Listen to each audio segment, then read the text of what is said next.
retrouve pour un nouveau webinar. Celui-là, je l'ai intitulé Trouver des clients quand on est dans l'urgence. Pourquoi? Parce que je me promène un petit peu dans différentes entreprises pour des formations ou de l'accompagnement. Et en fait, je me rends compte que tout le monde est un petit peu dans la même situation. Tout le monde a besoin de trouver des clients et c'est souvent dans l'urgence qu'on se rend compte qu'on en a besoin. Je vais vous donner 4 stratégies possibles à adopter pour essayer d'accélérer la prospection. Et puis, on va surtout parler de vous, surtout parler de vos cas perso. Ceux qui connaissent les webinaires, qu'on a déjà fait avec moi, ils savent que c'est des webinaires qui sont très interactifs. Donc, si vous êtes ici, vous êtes sûrement déjà très curieux ou vous appréciez beaucoup ce que je fais et déjà, donc, je vous remercie. Mais vous avez surtout possiblement des difficultés dans votre acquisition client. Donc, vous n'avez pas de client du tout.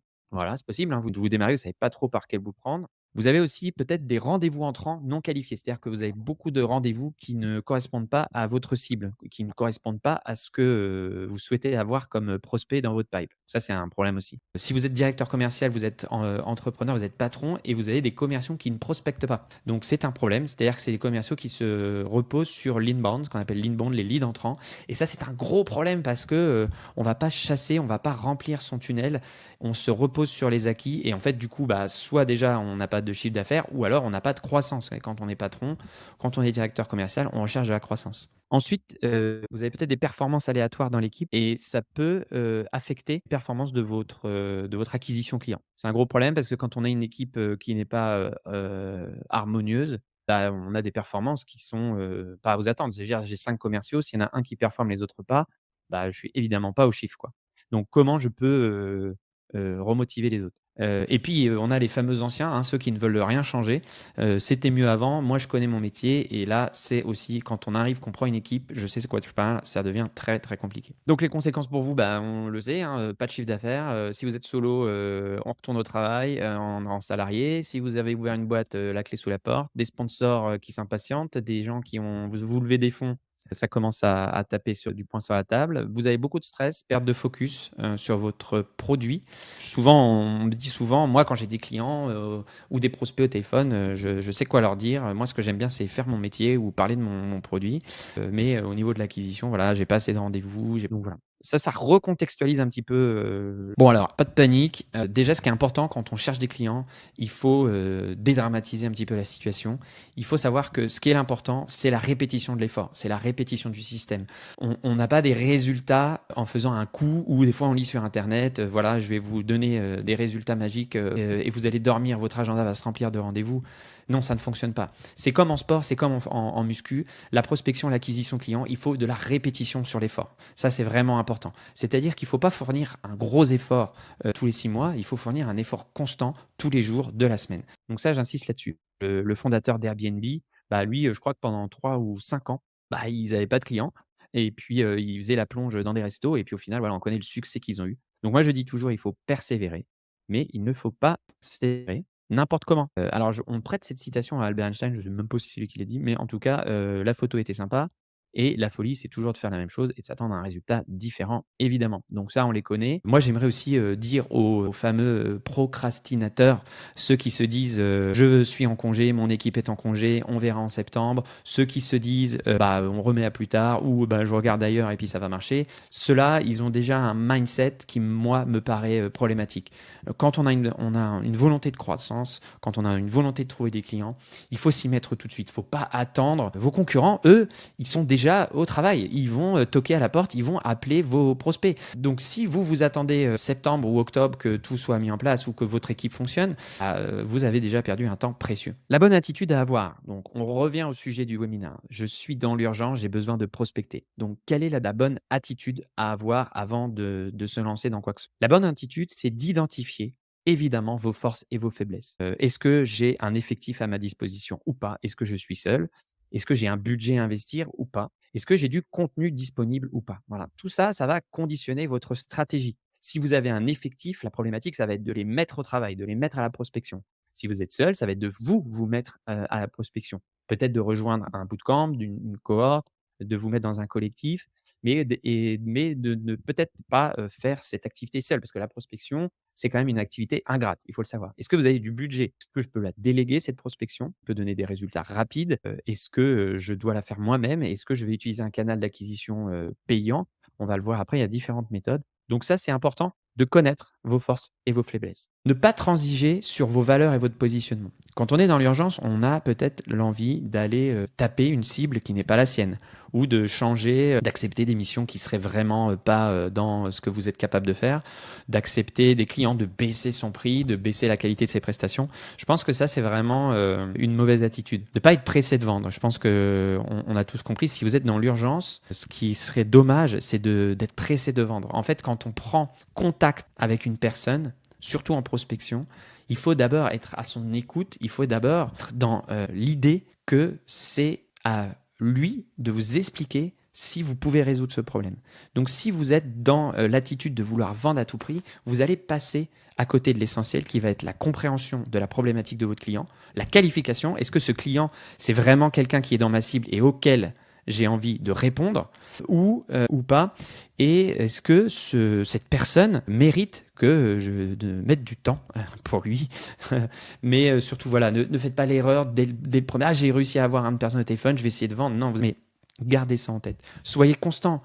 La prospection, la vente, c'est un travail ingrat, c'est un travail d'effort. Il faut répéter jour après jour. C'est ça qui apporte des résultats. Si on essaie de faire un coup d'éclat, ça ne marche pas. Et puis, il faut se laisser du temps.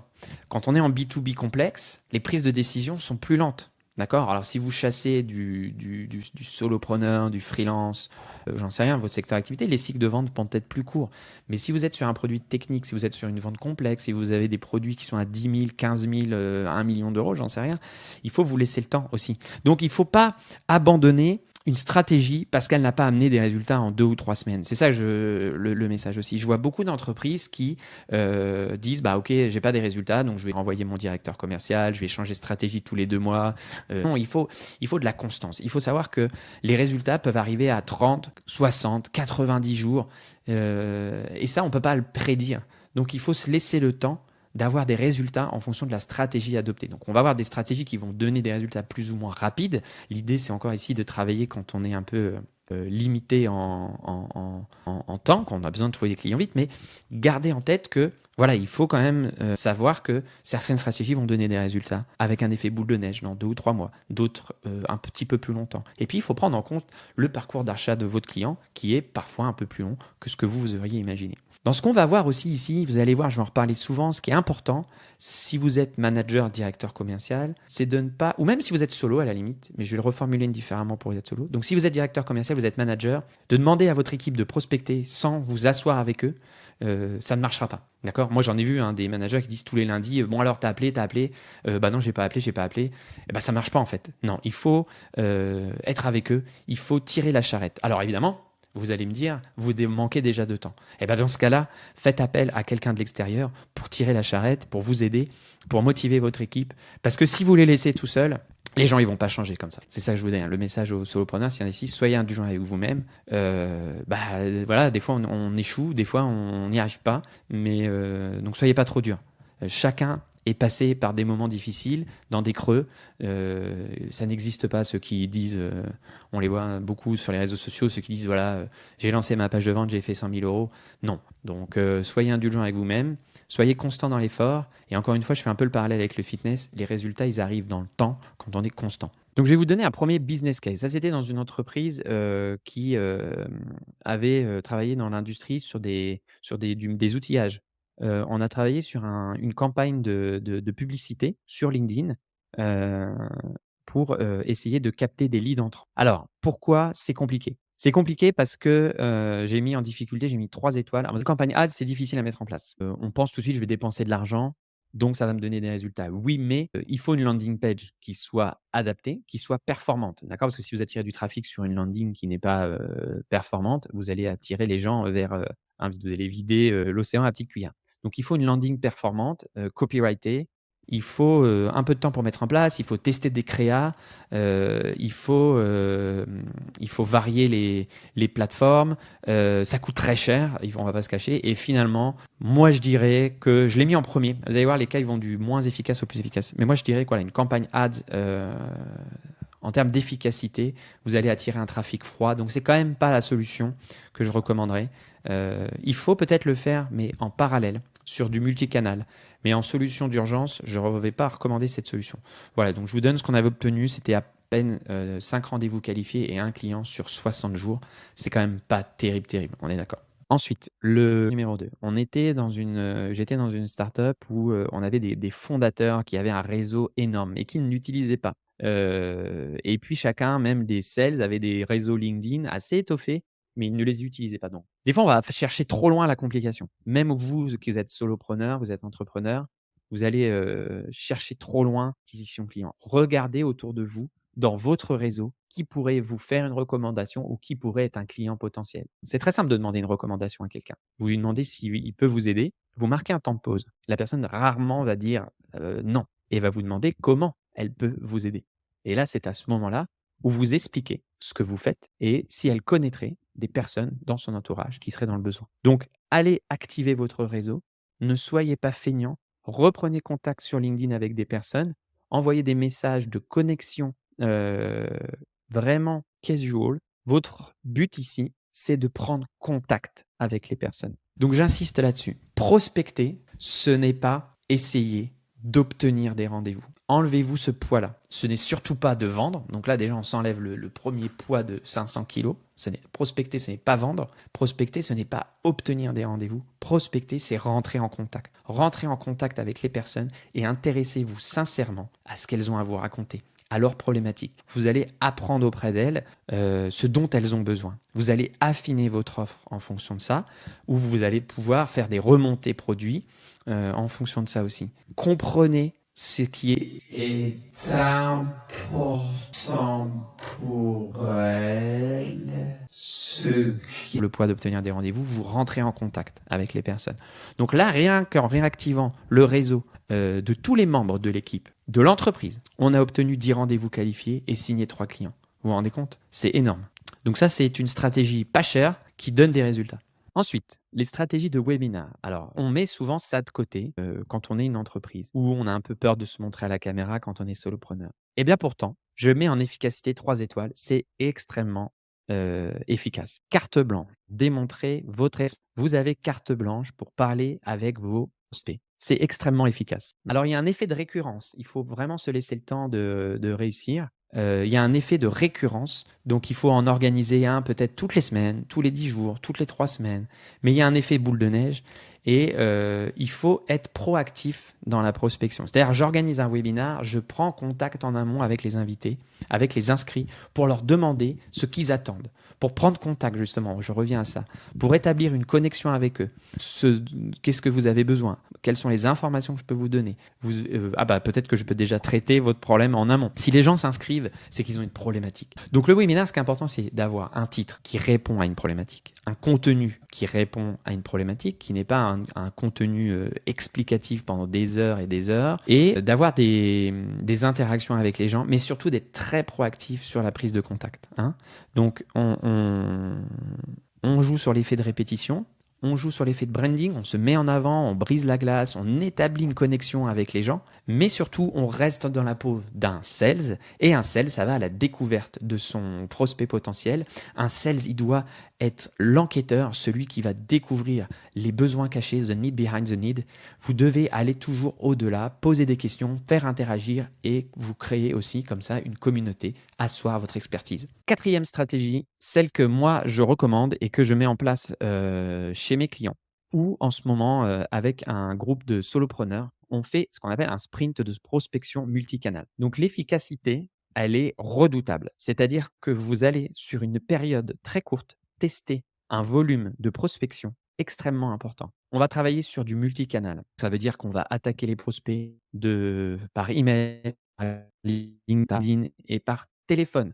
En fait, le téléphone va rester notre élément central L'objectif de chaque action, de tout ce qu'on fait, c'est d'avoir la personne au téléphone le plus rapidement possible. La personne a ouvert notre mail, la personne a cliqué sur notre lien, la personne a accepté un message LinkedIn. Je fais aussi de l'appel à froid, on fait de la prospection à froid. Donc là, on mobilise, vraiment les équipes. Donc, on a mis en place ce sprint de prospection chez un client, dernièrement. Donc c'était une fintech. On a mis en place ce sprint de prospection. C'était une fintech qui avait un nombre de rendez-vous entrants très, très lent, qui se basait que sur le formulaire du site et que ça fonctionnait pas. Chaque sales prospectait dans son coin, mais on s'est rendu compte que c'était pas hyper efficace. Déjà, ils n'avaient pas les méthodes, ils n'avaient pas l'envie. Donc on a dit: «OK les gars, on est un peu en mode, commando, on a besoin d'avoir du lead, on a besoin d'avoir du volume». Donc on va, préparer, donc c'est pour ça en termes de difficulté de mise en place, je mets quand même 2 étoiles parce qu'il faut préparer il faut réaligner tout le monde sur, quel est le pitch de l'entreprise, quelle est notre force, quelle est notre unique value selling proposition, quelle est notre proposition de valeur unique, qu'est-ce qui nous différencie, qu'est-ce que nous allons apporter comme valeur à notre client. Quand vous définissez votre proposition de valeur unique, soyez toujours précis. C'est ma proposition de valeur unique, c'est combien j'apporte à mon client, en combien de temps et comment. D'accord. Je booste votre chiffre d'affaires, ça, c'est pas bien. Je fais augmenter votre acquisition client de 20% tous les 2 mois avec un système en 5 étapes. Ça, c'est précis. On comprend tout de suite où vous voulez aller. Vous devez savoir expliquer à votre client combien il va obtenir et comment il va l'obtenir. On est en business B2B, les gars. Il faut vraiment que vous soyez capable de démontrer ce que vous dites. Si vous n'êtes pas capable de démontrer ce que vous dites, d'expliquer aux gens, d'expliquer que d'autres l'ont fait avant eux, eh ben vous êtes foutu. Il faut vraiment, en business B2B, il faut savoir préparer sa prospection avec des use cases, avec des cas clients et avoir une proposition de valeur unique percutante. Donc, la mise en place, ça demande un petit peu de mise en place. En termes de coût, ça coûte pas grand-chose en fait finalement, à part peut-être des outils de suivi. Ou si vous vous faites accompagner dans ce sprint par un externe qui va venir vous aider, bah, vous allez investir un petit peu. Mais le retour sur investissement, il est énorme. Sur 60 jours de prospection, on a obtenu 40 rendez-vous qualifiés et avec un taux de transformation de 30%, qui est un peu la moyenne de taux de transformation, on arrive à 15 clients. Donc là, typiquement, si vous êtes aussi solopreneur, c'est une stratégie que vous pouvez mettre en place. C'est-à-dire, moi, je vous ai mis le lien d'ailleurs vers l'atelier de prospection. C'est une stratégie qui se met en place. C'est-à-dire que vous êtes guidé, vous avez une préparation guidée par étape par étape, et ensuite vous vous lancez. Euh, euh, vous vous lancez dans votre prospection. Si vous rejoignez l'atelier, vous êtes avec un groupe et moi qui vous suis derrière.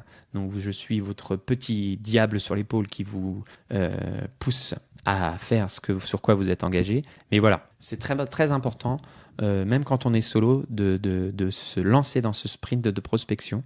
Et puis après, on peut ralentir sur le deuxième, troisième mois, mais on a gardé cette habitude d'aller chercher des clients. On a gardé cette habitude dans son agenda, de prendre son téléphone. On a gardé cette habitude d'aller au contact des gens. Et ça, c'est vraiment essentiel. J'ai beaucoup parlé. Si vous avez des questions, vous avez le petit chat. Je vous explique un petit peu le fonctionnement du bootcamp de prospection. Et c'est un petit peu les équipes commerciales. En fait, ce qu'on fait, c'est que on a une plateforme de formation en ligne où les gens, alors je vous rassure tout de suite, ce n'est pas des vidéos de 3 heures à regarder, c'est des missions de 5 minutes à lire, 20 minutes à exécuter. Il y en a une par jour. Donc ça leur permet on se repose les bonnes questions, on se prépare à lancer la prospection. Donc on fait ça pendant la première semaine. La deuxième semaine, on va travailler sur les messages. Quels sont les emails que je peux envoyer? Quels sont donc je vous fournis des templates, et cetera. Vous êtes bien sûr, vous êtes guidés. La troisième semaine, on passe à l'action et la quatrième semaine, on organise ses premiers webinaires. Donc vous voyez, il y a 4 semaines d'action. Donc ça, c'est la plateforme de formation. Moi, je suis derrière vous. Donc vous avez un système de consultation en illimité. C'est-à-dire que vous posez vos questions et moi, j'y réponds sur la plateforme. Donc c'est via la plateforme, donc je suis à vos côtés en illimité, 5 jours sur 7. Donc c'est pas une formation où vous êtes en autonomie, à l'abandon, pas du tout. Je vais parler de sa partie entreprise juste après. Ça, c'est pour les solos. Et puis, vous avez un groupe Telegram. Donc là, on est une dizaine dessus. Les gens s'entraident, c'est hyper cool. Et il y a un live par semaine. Le live par semaine, ça permet d'échanger en groupe, de poser des questions, et cetera. Voilà, ça, c'est le Solo Bootcamp. Pour la partie entreprise, c'est un petit peu la même chose. C'est-à-dire que vos équipes ont accès à la plateforme de formation. Moi, je les prends en live collectif, en live d'équipe, 1 à 2 heures par semaine pour travailler avec eux. Là, vraiment, on fait du travail de formation, on les prépare et ensuite on se met d'accord, on lance la prospection tous ensemble. Donc je les suis, un live d'équipe par semaine, hein, je les prends individuellement. en coaching individuel 2 fois par mois, d'accord? Chaque personne a 2 fois par mois un coaching individuel avec moi pour, travailler sur ces problématiques et le manager évidemment a une session par semaine avec moi pour, travailler. Donc voilà, je vous ai présenté le bootcamp en attendant la question et donc là, on va s'allouer, une quinzaine de minutes pour parler de vous, de votre business, de vos obstacles. Alors, je débute mon activité de freelance de copywriting spécialisé sur la conversion de landing page d'ads. Voilà, on en a parlé tout à l'heure. Pour les services B2B, je prospecte sur LinkedIn, mais je n'arrive pas à transformer mes connexions en rendez-vous. Mon objectif est de trouver mon premier client en ce mois de juillet. Je prospecte sur LinkedIn, mais je n'arrive pas à transformer mes connexions en rendez-vous. Alors, est-ce que déjà tu as des échanges avec eux par message? Quand tu me dis je transforme mes connexions en contact, si tu envoies un message de prospection sur LinkedIn en même temps que ta connexion, genre je suis machin, je fais de copywriting, etc., ça parle pas au client. Et puis en plus, on n'aime pas trop les messages de connexion, les messages de prospection sur LinkedIn. Sur LinkedIn, on n'envoie pas de messages de prospection. D'accord? Sur LinkedIn, on crée du lien, on crée de la relation. Donc, on va envoyer des messages qui vont établir une connexion avec la personne pour dialoguer, pour entrer en contact. Ensuite, tu as la méthode de potentiellement, avec l'accord de la personne, de faire un audit de sa landing. D'accord? En fait, quand on est copywriter, il faut démontrer sa valeur. C'est-à-dire que là, tu vas être dans l'obligation d'aller peut-être faire un audit de la page du client. Mais ultimement, il faut que tu te poses la question, qu'est-ce que tu apportes à ton client? Parce que écrire une landing pour du ads, l'objectif ultime derrière, c'est quoi? C'est d'obtenir des rendez-vous, de créer de l'inbound, de mettre en place un tunnel de vente, de soulager le client de son acquisition, de l'écriture. Il y a un gros besoin. Moi, aujourd'hui, je suis en mission dans une entreprise. On lance une prospection, on se dit on va faire une landing. Personne n'est capable. Moi, j'ai des bases de copywriting, mais personne n'est capable d'écrire la landing page, vraiment copywriter.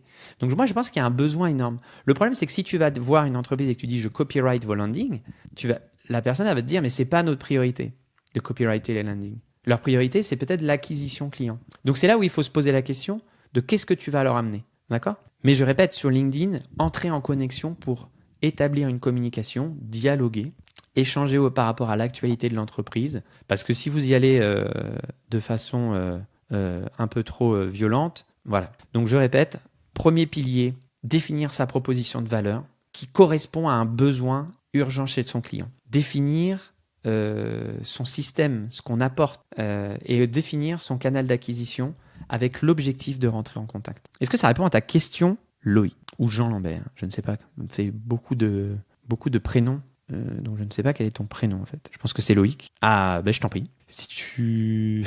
Loïc, ok, c'est cool. Eh ben écoute Loïc, n'hésite pas, hein, si tu veux, on peut échanger lors d'un rendez-vous, un peu plus en détail sur ta situation et l'atelier de prospection est vraiment dédié. Il y a l'atelier de prospection, il y a une cohorte de solo et puis évidemment il y a un atelier de prospection version entreprise, mais là c'est pas pour toi pour le coup. Ensuite, je vais prendre la question de Romain. Vente de matériel R&D pharmachimie pour l'optimisation des procédés. C'est pareil clair. L'obstacle principal est le timing de l'achat. Nos clients ne ressentent pas assez l'urgence et la nécessité d'acheter et la conséquence est le glissement des affaires. En complément, mes commerciaux ne prospectent pas assez et vivent sur les clients existants. Et oui.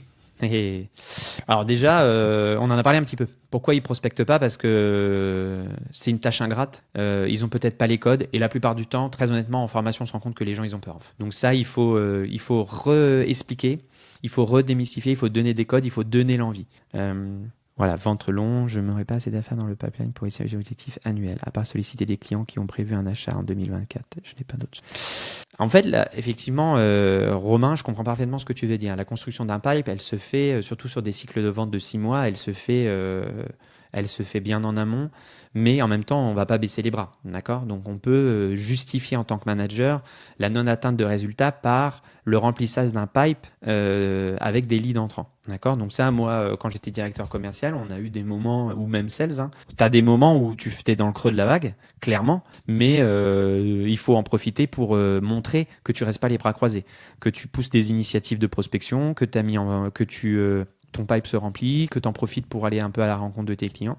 Alors je rebondis sur ta phrase, mes clients ne ressentent pas l'urgence d'acheter. S'ils ne ressentent pas l'urgence d'acheter, c'est qu'effectivement dès le départ, ça ne fait pas partie de leur priorité. Alors on ne peut pas forcer à boire un âne qui n'a pas envie de boire, mais on peut expliquer aux gens que qu'est-ce qui se passe pour eux s'ils n'achètent pas maintenant. Alors ça s'appelle la technique de la projection, c'est expliquer à la personne de peindre ce qu'elle voudrait obtenir dans les 2-3 prochains mois grâce à ton produit. Tu demandes à ton prospect qu'il te raconte l'objectif qu'il veut atteindre dans les 2, 3, 4, 5, 6 mois grâce à ton produit. Et juste après, tu lui dis « Ok, on ne fait rien, vous n'achetez pas. Qu'est-ce qui se passe pour vous ?» Et là, la personne, elle doit réaliser que si elle ne fait pas, si elle ne passe pas à l'achat, n'atteindra pas les objectifs qu'elle s'est fixés. Et là, c'est puissant, d'accord ? Tu joues sur le côté clair et le côté sombre. Tu vois ce que je veux dire ? Ah ouais, si vous aviez une baguette magique, à quoi ressemble la solution idéale? Ça, c'est une question qu'il faut toujours poser. C'est-à-dire que quel est votre produit idéal? Et après, quand tu vas présenter ton produit, tu essayes de synchroniser avec ce qu'ils ont exprimé. Ok? Donc voilà, effectivement, après, il faut peut-être aller un petit peu plus dans le détail de ce que tu veux. Donc je t'encourage aussi n'hésite pas à prendre un rendez-vous si tu veux qu'on aille un petit peu plus dans le détail. Mais j'espère que j'ai déjà un petit peu répondu à ce que tu voulais. Je t'en prie, Romain. Alors, Lucille, je suis accompagnante en parentalité respectueuse pour les parents d'enfants de 0 à 3 ans. Alors là, tu as un boulevard. Je peux te dire, moi j'ai 2 enfants, c'est un boulevard. Si tu vends bien ta solution, c'est un boulevard. Mon problème, c'est que je m'éparpille, j'essaie de faire de la visibilité sur les réseaux sociaux, créer une offre, la vendre, je propose à des parents qui respondent.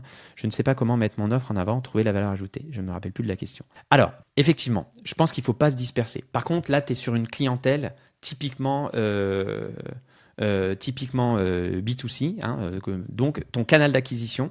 Après, par exemple, je dis ça, mais c'est du B2C parce que tu t'adresses à des particuliers, mais après, ton canal d'acquisition, ta cible, elle est sur Facebook, elle est sur LinkedIn, tout le monde est parent, globalement, c'est ça que je veux dire. Mais par contre, à un moment donné, la prospection dans le dur, là, c'est compliqué. Parce que, donc toi, ton tunnel de vente, il est clair.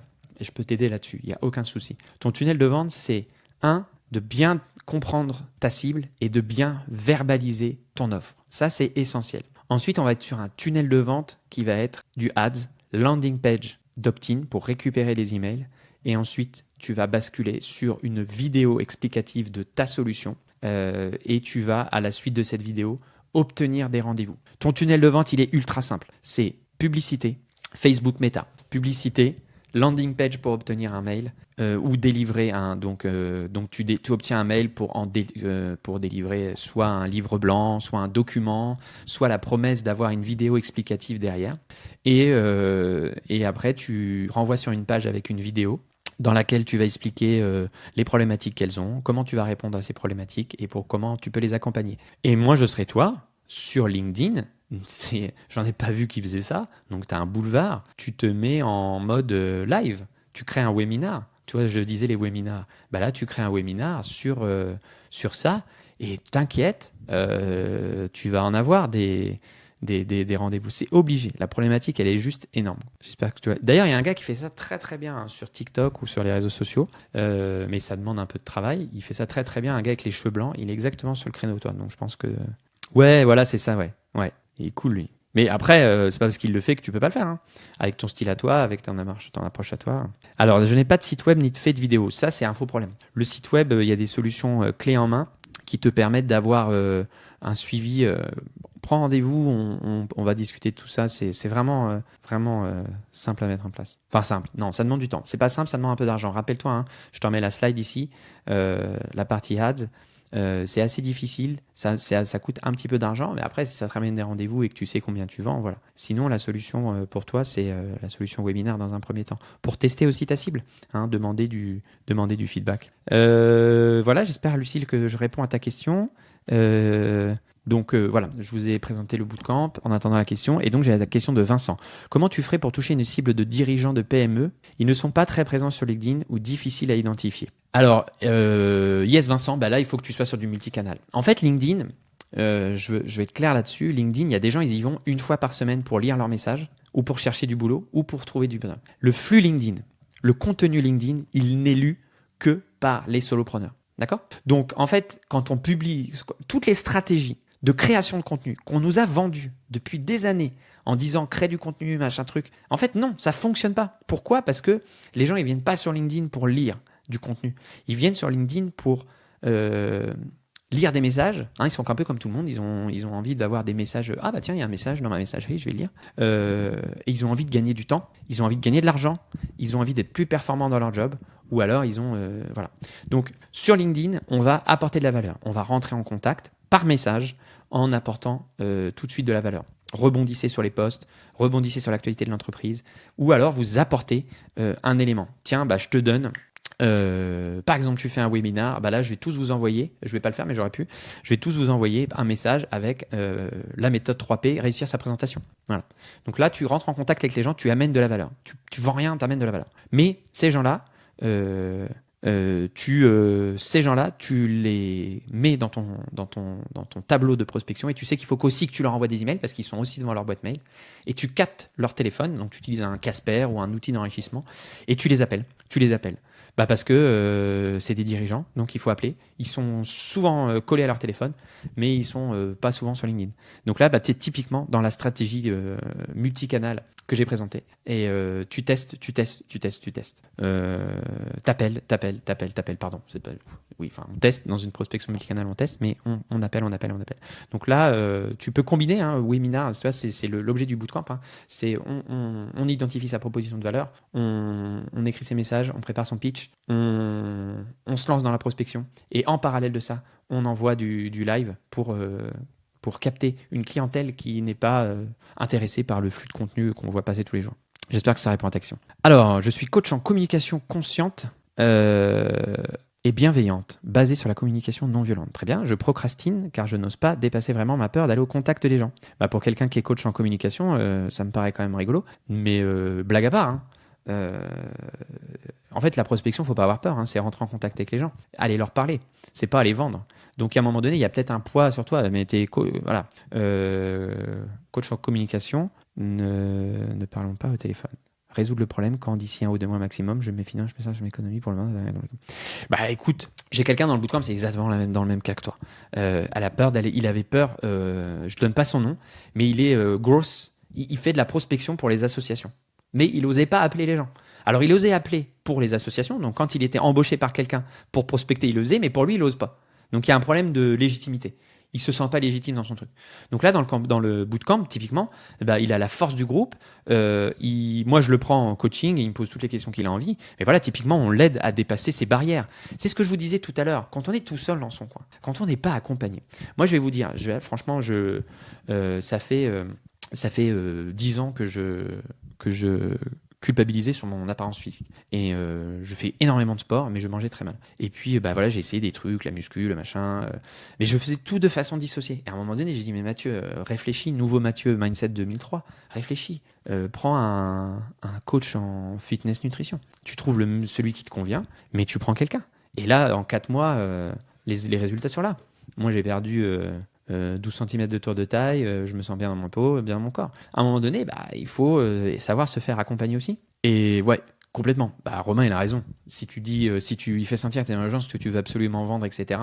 Donc la bonne posture, c'est de respirer et de se dire, ok, je rentre au contact de ma cible donc je recommence. La bonne posture, c'est on respire, on rentre en contact avec sa cible, on apprend de sa cible.